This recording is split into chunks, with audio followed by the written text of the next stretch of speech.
Every time you move something out of your life that's not the best for you, and you replace it with something that is the best, you're no longer a negative contradiction from a belief perspective to what it is that you say you want, right? That sales conversation, for a person who is magnificent in sales, it's not the technique that they use. It's not the books that they've read. It is the clearing of their belief system from things that they agree with on the side of people that they're selling, that when they say that they can't do something. If you think about it, if you're in a conversation, forget a sales conversation, just think about a conversation with a friend, and they start talking about something that's a problem in their life that they don't think that they can do, and you have the same belief. In that moment, you're agreeing with that person. You're agreeing with them psychologically, energetically, spiritually. Like, yeah, that sucks, that's hard, or this happened or that. You're agreeing with that person. You're in resonance, in harmony energetically with that person. You can't hide that on a sales conversation. If you're in a sales conversation and you're trying to influence somebody to step into a different version of themselves to be able to do what it is that you're selling, but you won't do it in your life, you're an energetic contradiction to what they're doing. And it's not just that a person needs to step into the psychology of, I'm going to buy more, I'm going to spend more, I'm going to take this next step. They need the energy behind it to help influence them. Why is that? Because people purchase emotionally first and logically second. In all scenarios, you must remember that.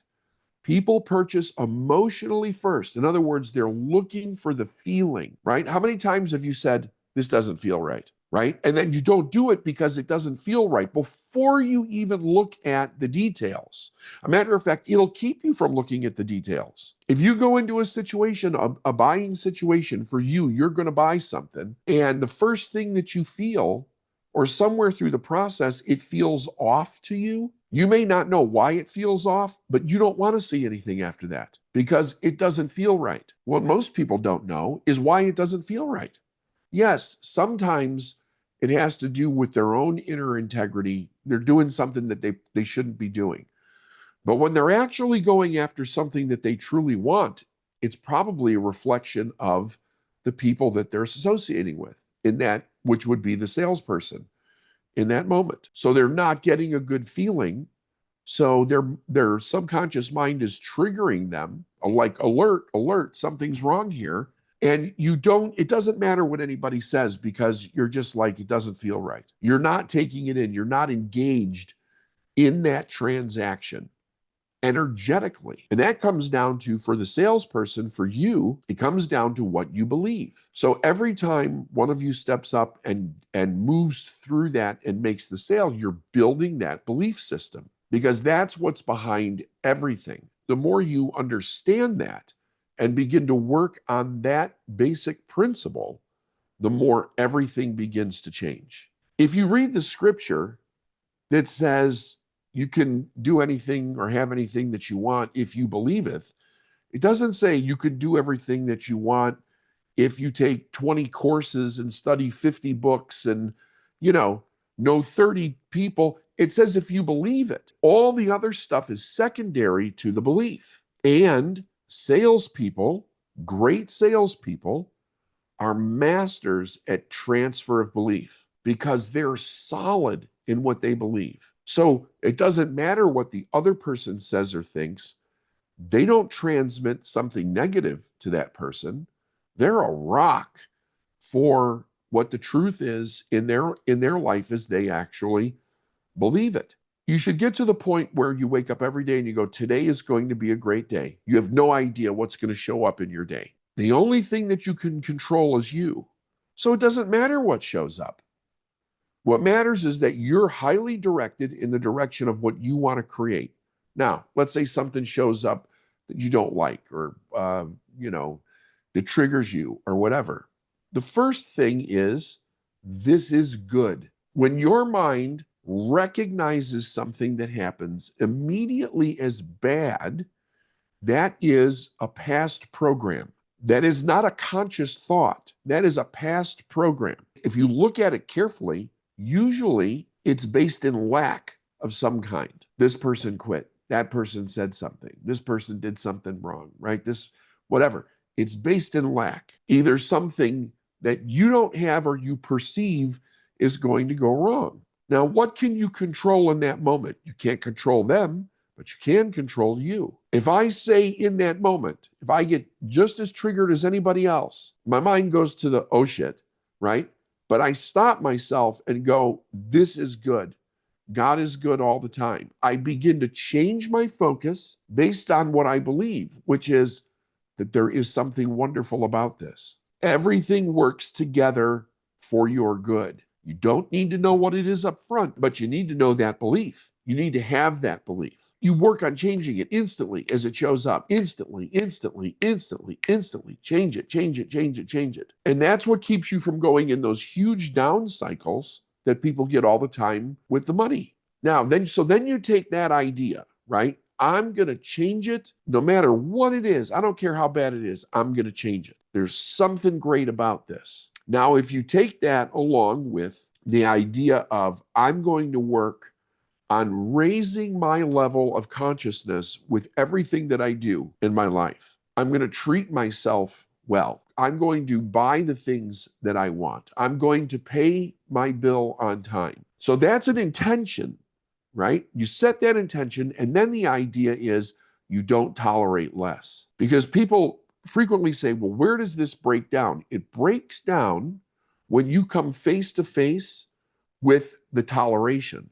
Setting a higher standard does require that you get out of your comfort zone. It requires that you make the extra call, that you stay with it until you get the extra sale, till you'll earn more than what you have to pay out that month. It's interesting because you know that whole need line, right? Where people get sucked into, well, I made what I need and made what I need, or I'm always chasing that at the end of the month. The idea is that you don't live in that place. The idea is that you get way above it. Well, the only way to get way above it is to break through that emotional belief that you're only going to get what you need, right? And if there's anything that's difficult, it's letting go of the idea of, I worried. I finally got to the place where there's just enough, or whatever it is that has become acceptable to you, the place that you stop and decide to go past it. Because everything in your body is going to want to stop. You're going to want to take the day off. You're going to want to take the weekend off. You're going to want to go relax. And it's in that time frame that you could be breaking through it. But once you consistently break through it, where it's no longer a toleration, you now have set the stage to expand it into the wealth that you want. Because that comes always down to the place, where do you stop as an individual? I told you before, in 1998, I said, I'm never going to pay a bill late again in my life. And in order to do that, I had to recognize, where was I stopping working? Where was I stopping going after the next step? And of course, it was right at the need line. As soon as I had made enough to pay the bills, then it was like, I'm exhausted. I'm tired. I'll do it next week. I need some time off. And it wasn't the work that was causing that feeling. It was battling the doubt and the fear and the worry that it's not going to happen. But doing it every month, I did that every month for years. And then I said, I'm not going to do this anymore. Every month I will earn more than what my bills are. I had to break through that threshold and set a new standard of what was acceptable in my life, which then turns into your new normal. That becomes the new habit. And then when you do that, you begin to go to the next level. You have a new base for what's acceptable to you. It's the number one place where I see people get stuck between where they are and where they want to be. They want to make those big incomes. They want to make those big monthly checks. They want to turn their annual income into a monthly income. If I interact with them, the first thing I ask them is, where are you stopping? And it's the same with every person. There's no other answer. They're stopping at the threshold of what they think that they can or can't do. And then it's over at that point. And it's as if your mind tries to trick you into thinking that you will do it next time, or you will do it next week. And what are you really doing? You're waiting for it to feel better. It's not going to feel better. It's not, because you're going against the habits in your subconscious mind that are trying to hold you at that place. And then, of course, you got all the reasons behind that, which we won't even get into, because while they're there and they are influencing your thinking and your feeling, it really isn't important. There's nothing that you can go resolve in that area that's going to make you the way that you feel change. It's going to be, I'm holding on to the belief of what I want in the inspired idea of where it is that I'm going, and I'm going to work past that place that I'm having difficulty breaking through. I'm going to control my minds and my thought and my behavior, and I'm going to break through it. I'm going to set a new standard. I will not tolerate this level in my life anymore. I'm going to always do more. Even if it's just one more sale, I'm always going to do more. I'm not going to stop at that line, because it's the psychological problem at that line that keeps people from becoming wealthy. And what they don't realize is that if you could earn the money at that line, even if it is a little bit short, then you could earn the money way above the line. You're just tolerating less than you're capable of doing. And that's how most of us are raised. We're raised to tolerate less than we're capable of doing, so we could fit into somebody's idea of what the world should be. It keeps a person down at that level. They have good intentions, they have dreams, they do want more, but they can't seem to break above the threshold of where they want to stop. And if you don't think that that does not affect your sales calls, the amount of money that you're making, you would be very wrong in that, because you don't have the ability to take anybody beyond where you are. You get stuck in the conversation, you get stuck in the marketing, you get stuck in the prospecting of people that you could actually sell more to, bigger dollar amounts, greater numbers, because you stop where you are, not where they are. So you're not influencing beyond yourself. But when you start to break through that, everything changes, because you immediately start attracting. You feel worthy of going after a bigger client. Why? Because you built your own self-worth. You built beyond the worth that you think that you are right now. And you do that by treating yourself the best that you can in every situation, not tolerating less. Not coming from the place of, I don't need that, or that's expensive, or I'm not going to do that, or that's ridiculous. It's really pushing past that and treating yourself like the person that you should be. And again, right? It's, where are you focusing? You're focusing on what you can't do, what's wrong. If any of you are in debt, where you're struggling with the debt that you have, it's only because you're tolerating it. Every one of you has the ability to blast through that, and you can do it immediately. Stop trying to get ready and set a new standard. If you read Joseph Campbell's work, or, any of the other people that talk about, the hero's journey type thing, it's always the inner conflict that a person is breaking through. It's never the outer conflict. It's the inner conflict, where there's a great part of you that just wants to stay the same. And you deciding, I'm not going to give that person any energy. That's not going to be me. I'm going to go beyond that place, and I'm going to do it every day. And then get out of your mind tricking you that it's going to be a lot more work and that it's going to be harder. It's only harder when you break through the threshold. Once you get to the other side, it's not hard, because it becomes the new normal, right? And at that point, you can then implement the ideas of leverage that we talk about, where it's the more you make, the easier it is. But nobody escapes that threshold breakthrough, because it's not the number, it's not the bills, it's not how many clients do I have or have not. It's what it is it's the standard that you've accepted inside yourself, right? Our mind wants to project it out into the world and say, yeah, but here's the circumstances and situations and people and all this. That's not what it is. Remember, the world that you experience is a reflection of your inner world. When you break through in the inner, you break through in the outer, right? So ask yourself every day, at the end of every day, did I give it my very best today? Because if you did, you'll go beyond what you did yesterday. That's like one of the biggest secrets. I think that's really the number one thing that got me to change my perception of life back in 1993 when I was on that forklift. I remember I changed 3 things. I'm going to act like I love what I do. So I was a person of good cheer.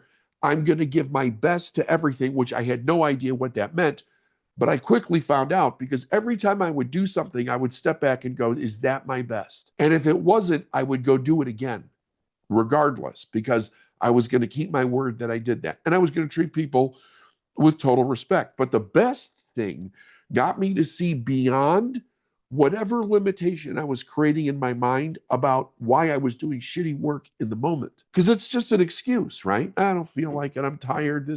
I used to use on the dock, we're so backed up, I don't have time. I got to get all these packages in and all this stuff. And everything was just an excuse. So at the end of the day, and you look at what you did I do my best? If not, make another call, have another conversation, go after another sale, right? If you did that 5 days a week, right, that would be 5 times what you're currently doing. That's bound to break through to the next level if you stay consistent with it. You don't have to make 50 more calls a day. Do one more actual conversation, not just rings. Do one more actual conversation. The number that would increase in your life it'd be astronomical compared to what it is that you're doing. If you did one extra every day, just one, that's 365 more conversations every year. If you closed at 10% or 20%, how much more would that add to what it is that you're doing? What you would consistently get better at, by the way. Don't give in to that voice on the inside that says, that's enough. We're going to stop at the same place we did yesterday. And then there's the micro areas where you do it. Ask for a bigger number. Go after a better person, a more qualified person, right? Keep breaking through that base level that keeps you stuck. It's just an illusion. That's all it is. If anybody else can do it, you can do it. But it all comes down to what you believe. And every day, what you focus on is what you're teaching yourself to believe. It's that simple in concept. That's why when you say, what is the thing behind the success? It's, do they want it bad enough? It always comes down to that. Do you want it bad enough? Are you going to tolerate where you are? And look, folks, you're the only one that can do that. That's a conversation you have to have with yourself every day. That's the one thing that you can control. You have total control over what you do. You could say, yes, I'm going to do more. You could say, no, I'm going to stop here. Don't tolerate it. Don't tolerate it. Because the I'm going to stop here part it has nothing to do with who you are. Somebody put that limit into your head a long time ago. And it's become your reality, but it wasn't yours because kids don't have limits. They get taught limits. Okay, that's it for today. Amazing. Get that belief and get moving. Have an absolutely amazing today. And ask yourself at the end of the day, did I do my best? If not, do it again. Do it again.